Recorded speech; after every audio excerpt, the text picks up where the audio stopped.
છોટાઉદેપુર ખાતે વિશ્વ આદિવાસી દિવસની ઉજવણી કરવામાં આવી। સંયુક્ત રાષ્ટ્ર સંઘની મહાસભાએ વર્ષ 1994થી પ્રતિવર્ષ 9 ઓગસ્ટ વિશ્વ આદિવાસી દિવસ મનાવવાનો નિર્ણય લીધો હતો। ત્યારથી સમગ્ર વિશ્વમાં 9 ઓગસ્ટના દિવસે વિશ્વ આદિવાસી દિવસ તરીકે ઉજવવામાં આવે છે, જે અંતર્ગત 137 છોટાઉદેપુર વિધાનસભા મત વિસ્તારમાં છોટાઉદેપુર ખાતે અન્ન અને નાગરિક પુરવઠા રાજ્યમંત્રી ભીખુસિંહજી પરમારના અધ્યક્ષસ્થાને કાર્યક્રમ યોજાયો હતો। મંત્રીએ શ્રી બિરસા મુંડા અને આદિવાસી દેવતાઓનું પૂજન કરી કાર્યક્રમની શરૂઆત કરાવી હતી। જય આદિવાસી। હું નિલેશ રાઠવા, અમારું છોટાઉદેપુર તાલુકાના કોલી ગામમાં આજે અમે વિશ્વ આદિવાસી દિવસ ઉજવી રહ્યા છે।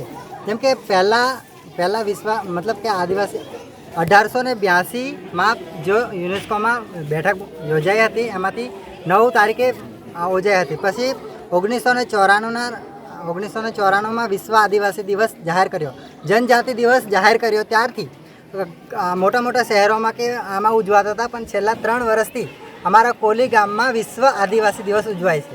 જેમ કે આમાં કે આદિવાસી લોકો પ્રકૃતિ પૂજક હોય છે, જંગલમાં રહે છે અને મતલબ કે પોતાનો જો મૂળ માલિક કહેવાય, મૂળ આદિવાસી કહેવાય। આદિવાસી પોતાના હક માટે સરકાર કે મતલબ કે ઘણા બધા કહેતા હોય છે કે તમે આદિવાસી નથી, એવું બધું કહેતા હોય છે, પણ જે આદિવાસી હોય તે હંમેશા આદિવાસી હોય જ છે। જેમ કે આદિવાસીનો મુખ્ય રહેવાસ જોઈએ તો ઘરોમાં મતલબ જંગલમાં રહેતા હોય છે। પછી પહેલાંના જે આપણે વાત કરીએ ઇતિહાસમાં ક્રાંતિકારીઓ ઘણા બધા છે, જેમ કે બિરસા મુંડા ઝારખંડમાં બિરસા મુંડાએ જ્યારે અંગ્રેજો સામે લડાઈ કરી હતી ને, ત્યારે બિરસા મુંડાએ મતલબ એમણે જોઈને તો અડધી અંગ્રેજ જેમ કે ઈસ્ટ ઇન્ડિયા કંપની મતલબ જે ઇંગ્લેન્ડ મતલબ અંગ્રેજો હતા એ ડરતા હતા, કારણ કે આદિવાસીની અંદર એટલું મતલબ કે જનૂન એ નિડરતાથી પોતાના હક માટે મતલબ પોતાના એ નિડર હોય છે। જેમ કે એમના પાસે અમારે જે આદિવાસીનું મુખ્ય હથિયાર છે તીર કામઠું। જેમ કે તીર કામઠું હાથમાં એક તીર એક કમાન, આદિવાસી એક સમાન। એમાં ઘણી બધી જાતિઓ છે, લોકો બધું જાતિવાદીમાં કહેતા છે, પણ છેલ્લે તો આદિવાસીઓ છે। અમારા કોલી ગામમાં નાયક સમાજ, રાઠવા સમાજ, ધાણક સમાજ, એમ ઘણા બધા સમાજ એક સાથે મળીને આજે અમે વિશ્વ આદિવાસી દિવસ ઉજવી રહ્યા છે। એમાં કોઈ નાત જાત ભેદભાવ નથી, છેલ્લે તો એક તીર એક સમાન, આદિવાસી એક સમાન। ઘણા બધા લોકો ટુકડા પાડતા હોય, પણ ટુકડામાં પડવાનો આપણે જરૂર નથી। આપણે સાદી ભાષામાં કહીએ તો સાવરણાને એક સોટી ભાંગે તો ભાગી જાય, પણ એક જૂથ થઈને ભાંગે તો કોઈથી ભાગે નહીં, બરાબર। અંગ્રેજોએ આપણે થોડું જાણીએ ઇતિહાસમાં તો છોટાઉદેપુરને 1857ની અંદર બધા કરતાં પહેલું આઝાદ કરવામાં આવ્યું હતું। આઝાદ કરવામાં મોટા ભાગે આદિવાસીઓનો હાથ હતો।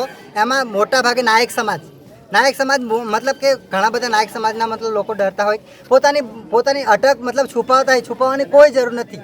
આપણી વડોદરા હોય કે સુરત હોય, ગમે ત્યાં જતા હોય આપણે, તો આપણી બોલી આપણે કેમ છુપાવીએ? આપણી બોલી આપણી આદિવાસી બોલી છે, આપણે કેમ છુપાવવાના? એ લોકો સમજણ પડે તો ઠીક, ના સમજણ પડે તો પણ ઠીક। આપણી સંસ્કૃતિ, આપણી બોલી એ છોડવાનું નથી, બરાબર। ઘણા બધા લોકો કહેતા હોય કે તમે મતલબ રાઠવા કે આદિવાસી કે ફલાણા ઢીકણા ગમે તે કહેતા હોય, પણ આપણે એમાં પડવાની જરૂર નથી। આપણે આપણી સંસ્કૃતિ સાચવવાની છે। છેલ્લે હું આટલી મારી બોલીના વિરામ આપું છું। જય જોહાર, જય આદિવાસી। 9મી ઓગસ્ટ એટલે વિશ્વ આદિવાસી દિવસ। આજે વિશ્વના સૌ આદિવાસી ભાઈ બહેનોને આ દિવસની હું શુભકામનાઓ પાઠવું છું। સાથે સાથે આજે છોટાઉદેપુર ખાતે આ કાર્યક્રમનું આયોજન થયું। એમાં જિલ્લાના સમાહર્તા કલેક્ટરશ્રી, આ વિસ્તારના ધારાસભ્યશ્રી, અમારા સંગઠનના પ્રમુખશ્રી, તાલુકા પંચાયતના પ્રમુખશ્રી અને વિવિધ અમારા સંગઠનના હોદ્દેદારો અને અધિકારીઓની હાજરીમાં આ કાર્યક્રમનું આયોજન થયું। સાથે સાથે આજે આ જિલ્લાની અંદર 297 જેટલા માતબર કામો લોકાર્પણ અને ખાતમુહૂર્ત પણ કરવામાં આવ્યું। એટલે કે ગુજરાતની અંદર અને આ દેશની અંદર મોદી સાહેબની દેશની સરકાર અને રાજ્યની ગોવિંદભાઈની સરકાર આદિવાસીઓના સર્વાંગી વિકાસ માટે સંપૂર્ણ પ્રયત્નો કરી રહી છે, અને એનો આ ભાગરૂપે ફરીથી કહું છું કે આટલા બધા કામોનું આજે લોકાર્પણ અને ખાતમુહૂર્ત થયું।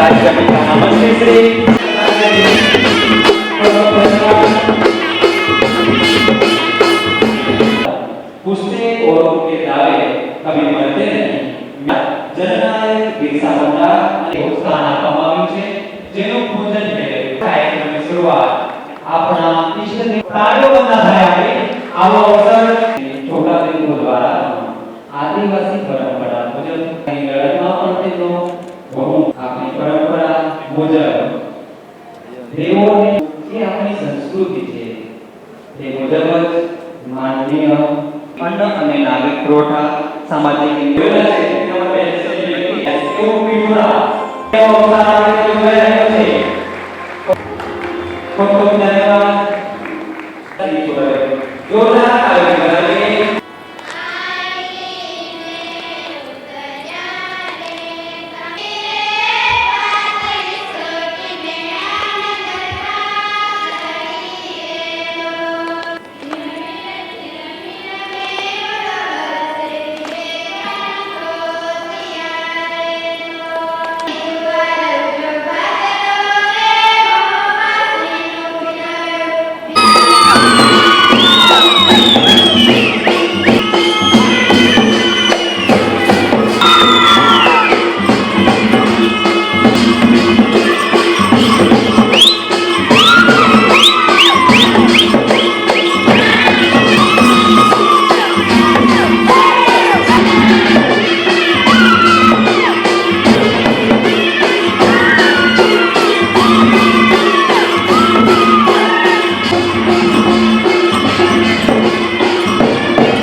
આદિવાસી સમાજના લોકો માટે આજે ગૌરવની સાથે સાથે કેટલાક સંકલ્પો કરવાનો પણ આજનો આ દિવસ છે.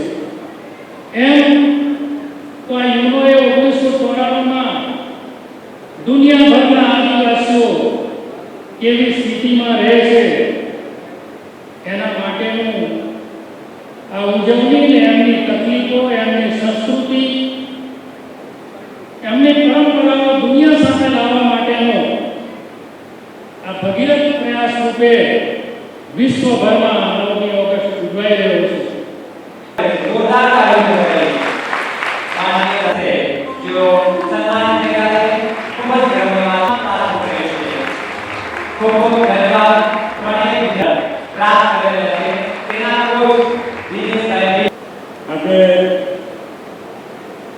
9મી ઓગસ્ટ એટલે વિશ્વ આદિવાસી દિવસની ઉજવણીનો દિવસ. તો 1913ની અંદર અંગ્રેજો સામે લડતો 1500 આદિવાસી ભાઈઓ શહીદ થયા. આ કોઈ 1913ની વાત, આ કોઈ નાનસી વાત નથી. મેં તે વચ્ચે પ્રમાણે આદિવાસી સમાજે આ દેશ માટે ઘણું બધું બલિદાન આપ્યું અને આજે એ બલિદાનના કારણે એમના વંશજો આ મીઠો ફળ ખાઈ રહ્યા છે.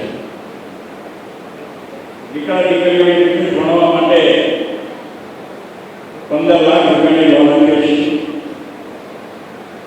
પાયલોટ બનવા માટે 25 લાખની લોન આપીએ છીએ. એના માટે આ વખતે બજેટમાં જોગવાઈ કરવામાં આવી છે અને આપણી આદિવાસી દીકરીઓ આજે પાયલોટ બની રહી છે. આપણા માટે બહુ ગૌરવની વાત છે. ગુજરાત પેટર્ન અંદર બ્યુટી પાર્લર की क्या बात है यार. जोरदार ताली विकास एजेंसी द्वारा सीवन मशीन की कुंवर बाय माले योजना अंतर्गत પણ નંબર ઝડપથી આવે. ખૂબ ખૂબ ધન્યવાદ. કમરુભાઈ પુલિયાબા નાના વતી છે. ત્યારબાદ રાઘવ પ્રવીણભાઈ, ત્યારબાદ રાઘવ અતુલભાઈ રસ્તા બાળ લગ્ન પ્રતિબંધક અધિકાર. ખૂબ ખૂબ ધન્યવાદ. ત્યારબાદ જિલ્લા ઉદ્યોગ સુધારણા કીટ મેળવી રહ્યા છે. ખૂબ ખૂબ ધન્યવાદ.